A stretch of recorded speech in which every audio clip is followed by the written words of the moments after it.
When a crew discovers that sunlight has become harmful to humans, a pilot and his passengers have to travel from country to country to avoid being caught at dawn. Today we're going to recap the story of the series, Into the Night, from 2020. At an airport in Brussels, Belgium, some passengers are waiting for a flight to New York. While waiting for takeoff, Terenzio sees a TV report saying that people are dying all over the world for an unknown reason. Terrified, he realizes that time is running out and attacks a guard to steal his gun before boarding the plane. After storming the aircraft, Terenzio goes to the control cabin and orders the pilot to take off immediately, otherwise the sunlight will wipe everyone out at dawn. Realizing that the man is completely unbalanced, Matthew tries to steal the man's gun, but ends up being shot in the hand. Shot, he is unable to fly and his co-pilot has not yet boarded the aircraft. So Terenzio looks for another pilot among the passengers and Sylvie claims to have experience in flying. After takeoff, the man becomes a little calmer and explains the situation to the commander. He claims to be a NATO officer and says that, for some reason, the sunlight is eliminating people. Therefore, the crew needs to fly to a place where it is night so that they can survive. As Matthew is losing a lot of blood, Sylvie goes to find a doctor among the passengers to help him treat the wound and Laura tries to help him with the first aid kit. After cauterizing the wound, the doctor returns to her seat and Terenzio uses his gun to keep the crew under control. Suddenly, Nabil begins to feel ill and is taken away by the stewardess. Ayaz takes advantage of the distraction to steal the gun and Terenzio is locked in the bathroom. Now that the alleged madman has been immobilized, the passengers calm down and Matthew tries to contact the base to ask for instructions on what to do. However, no one answered him, so he decided to go ahead and land in Iceland, the nearest country. However, when they get there, what they see is a real tragedy, as several aircraft have been destroyed at the airport. As the runway is blocked and there is nowhere to land, Matthew says they need to find another way and everyone starts to wonder if Terenzio was telling the truth. So the passengers decide to let him go and the man reaffirms what he has already said and guarantees that if they are exposed to sunlight, they will die immediately. So the only alternative is to keep heading west until they find a safe place to land. Meanwhile, Nabil's situation only worsens and some passengers try to find out what is happening to him. With difficulty, the young man mumbles that he has swallowed some diamonds and needs to expel them if he wants to survive. Suddenly, the aircraft begins to experience severe turbulence and Sylvie has to prepare for an emergency landing. With luck and following Matthew's instructions, the woman manages to stop the plane before it crashes into the warehouse and all the passengers are saved. Terrified, Ines decides to leave the aircraft and escapes through the emergency exit. Soon after, all the passengers follow her and their phones start to pick up an internet signal. At that moment, they all have confirmation that Terenzio was telling the truth and discover that all the people they love are already eliminated. Meanwhile, Laura tries to revive Nabil, but it's too late as the young man is already eliminated. The group then meets 3 English soldiers and they confirm everything Terenzio had said. So the only option left for the time being is to continue flying away from the sun, but to do so, supplies must be gathered so that the entire crew can survive inside the plane. When everyone was ready to board, Zara refused because her son has a lung condition that makes it difficult for him to breathe during the flight. The woman then plans to steal a car and take him to the nearest hospital, but Sylvie knows that they will both end up being eliminated and, with Gabrielle's help, manages to get the 2 of them back on the plane. The next stop will be Canada, where the captain plans to refuel, as the fuel tank is almost empty. To make matters worse, the plane's radio has stopped working and they can no longer establish any communication with the ground. In an attempt to fix the equipment, Jakub goes to take a look at the cables and discovers why the system has stopped working. Meanwhile, Baden tries to fix the router so that passengers can connect to the internet during the flight. When they manage to connect to the network, many receive farewell messages from their families and Rick finds an article that contains a possible explanation for the phenomenon that is decimating humanity. According to Oxford University researchers, this catastrophe may be related to the recent change in the sun's polarity. Upon hearing this, Baden, who is a climate scientist at the European Union, explains that every 11 years the sun's magnetic field reverses for some reason that has yet to be discovered. However, in recent cycles, this reversal has been weaker and no one has been able to explain why. So Baden's theory is that this triggered a serious increase in gamma rays.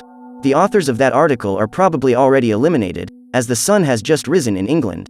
At this point, Ayaz calls Sylvie in for a private chat and shows her an article he found on the internet.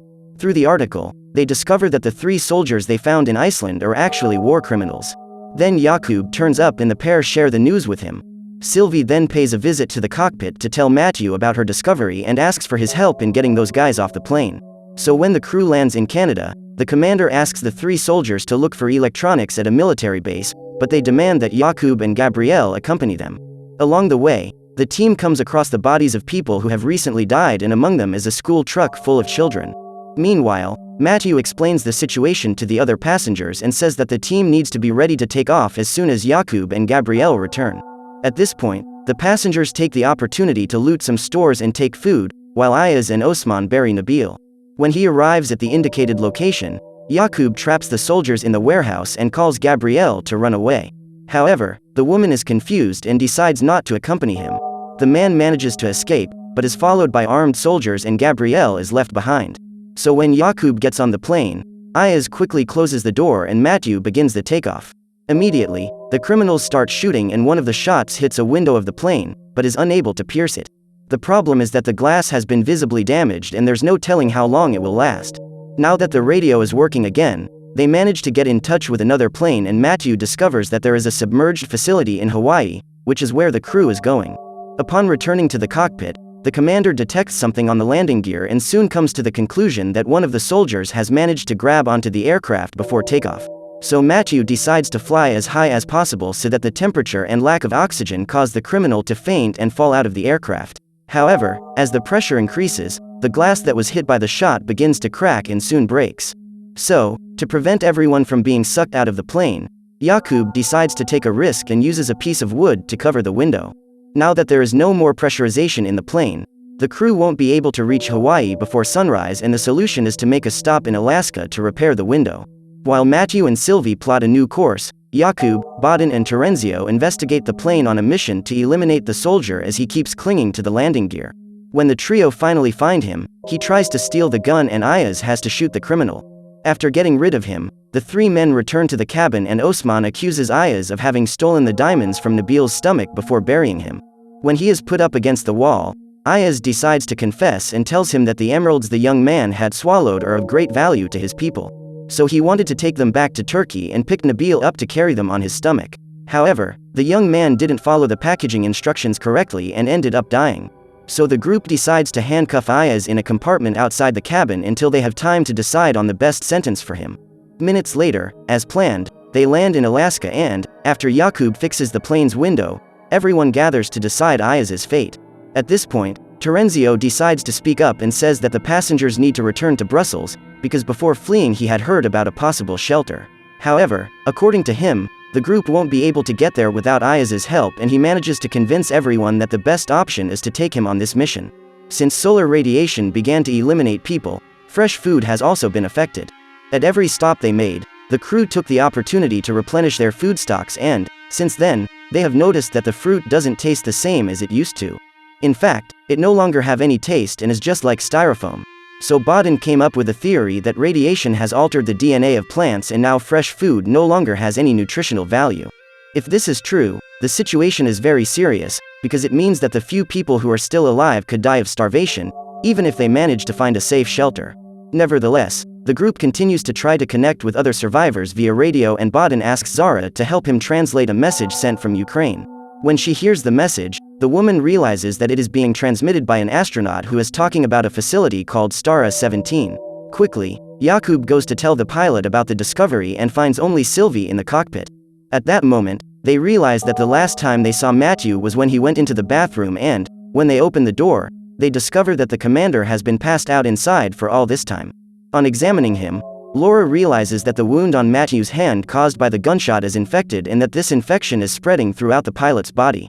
As palliative care, the doctor says she will give him some antibiotics, but the only thing that can guarantee Matthew's survival is the removal of the infected tissue. However, in order for his hand to be removed safely, they need a sterile operating room and suitable surgical instruments. So now, more than ever, they need to get to Brussels. That way, Laura will be able to do the surgery. The problem is that Sylvie has never landed a plane on her own. As there is no other alternative, the crew decides to take a chance and the co-pilot promises that she will try to land the entire plane. However, if the passengers survive the landing, everyone's life will be in Laura's hands, as Sylvie is unable to take off without Matthew's instructions.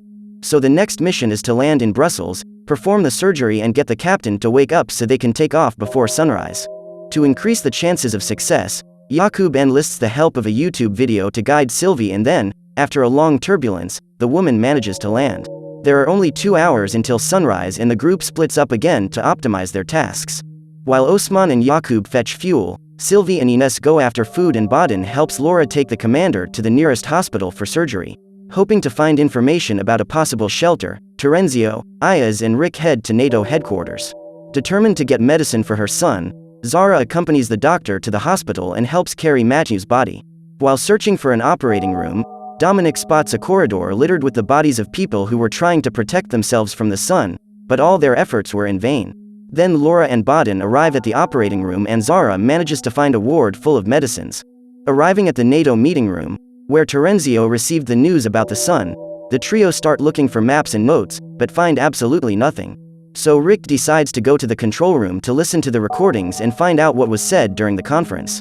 A few miles away, after helping Ines collect food, Sylvie says she needs to do one last thing before leaving and orders her partner to take the food to the plane.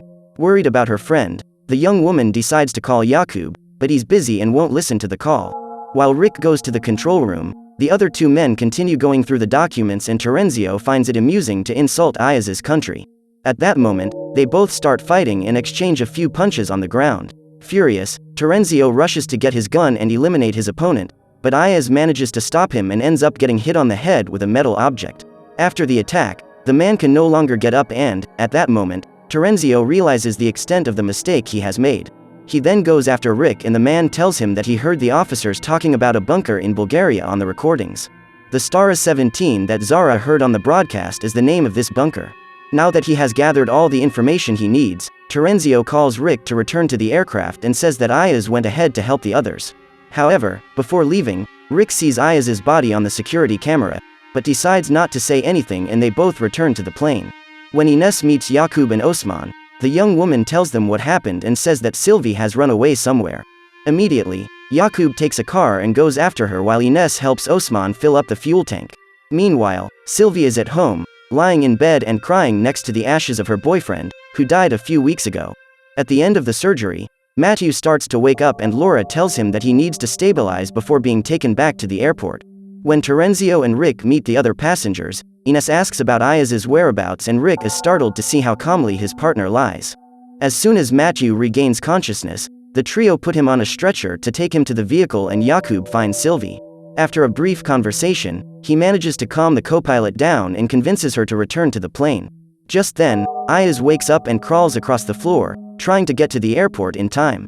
Everyone is already ready inside the aircraft and the only person left to arrive is the Turk. Then, when Zara begins to question Ayaz's disappearance, Rick decides to tell the truth, but Terenzio continues to deny what he has done. When Matthew and Sylvie are about to take off, a vehicle appears on the runway and the crew discover that Ayaz is still alive. After that, Terenzio is handcuffed again and, for the second time, the passengers lock him in a separate compartment of the cabin. Rick then gives Yaqub the coordinates he wrote down while listening to the recording and Sylvie is informed of the crew's next destination. At that moment, the woman informs everyone that the plane will land at an air base 9 miles from the shelter, so the group will only have 30 minutes to reach the bunker before sunrise. To complete this mission, they need to take a vehicle and, if they can't find the facility, the group will have no fuel and no time to come up with a plan B. After receiving this news, Zara goes to talk to Ayaz, because over the last few days he has formed a strong bond with Dominic. At this point, the woman tells him that she recently had surgery in which she lost one of her kidneys. Because of this, her health is also fragile and, if they don't find a vehicle when they land, she doesn't know if she'll be able to run 9 miles in 30 minutes. If this happens, Zara asks Ayaz to take care of her son and carry him to the shelter. Then, in an attempt to reassure her, the Turk promises that he will keep Dominic safe. Just then, Rick appears and interrupts the conversation. He says he needs to talk to Ayaz in private and asks for forgiveness for abandoning him at NATO headquarters. The man says he saw him through the security camera and didn't say anything for fear of being attacked by Terenzio. Upon hearing this story, Ayaz says he forgives him and Rick decides to tell him why he was going to Russia when it all started. Rick says he met a woman online and was going to meet her. He then shows Ayaz a photo of his lover and Ines appears just in time. When she saw the image, the young woman said that the photo had been taken to promote an earring store and that the model was very well known in her country. There are only a few minutes left to reach the final destination and the plane is almost out of fuel. Matthew is convinced that they will be able to land, but is afraid of delaying the passengers as he is still recovering from his surgery. He then asks Sylvie to leave him behind if necessary, but the woman promises he won't have to. Before landing, the co-pilot asks Ayaz what he wants to do with Terenzio, since the man tried to eliminate him. However, the Turk doesn't want his last move to be to condemn someone to losing their life, so he asks Sylvie to release him and Rick suggests that Terenzio be handcuffed so as not to hurt anyone on the way. Luckily, after landing, Sylvie and Ayaz find 2 vehicles and split into 2 groups to drive to the location indicated by the coordinates. There are only 2 miles to go and 24 minutes until dawn. Everything suggests that the 2 teams will make it out alive. However, while driving, Ayaz begins to feel ill from the blow to the head and suffers a seizure. At that moment, he loses control of the vehicle and ends up in an accident. Meanwhile, Sylvie and the others manage to get to the shelter, but once inside, the gate closes. While trying to open it, Osman ends up being electrocuted and faints. Matthew then discovers that the only way to open the gate is to hold down the button and Terenzio offers to stay behind to wait for the second group to arrive. This way, he will be able to redeem himself for all the evil he has caused and the rest of the group will be able to save Osman's life. However, Sylvie doesn't trust Terenzio and handcuffs him to the button so that he doesn't have a chance to escape before the others show up. Meanwhile, Group 2 continues on foot and ends up going the wrong way. As there is no time to return, they have to climb an electric fence and Baden discovers a strategy to circumvent the mechanism that activates the electricity. After her friends have crossed, Sylvie decides to stay behind and wait for the others. It's only 3 minutes before dawn when they meet and Terenzio is still handcuffed at the gate. The man exhausts all his strength trying to free himself, but he can't break free of the shackles and ends up accepting his elimination as he sees the sun approaching. After descending the stairs, the survivors meet some armed soldiers and are escorted into the bunker, where they meet their friends again. So what did you think of this series? Leave it in the comments below. And if you liked the video, like and subscribe for more series recaps. See you next time.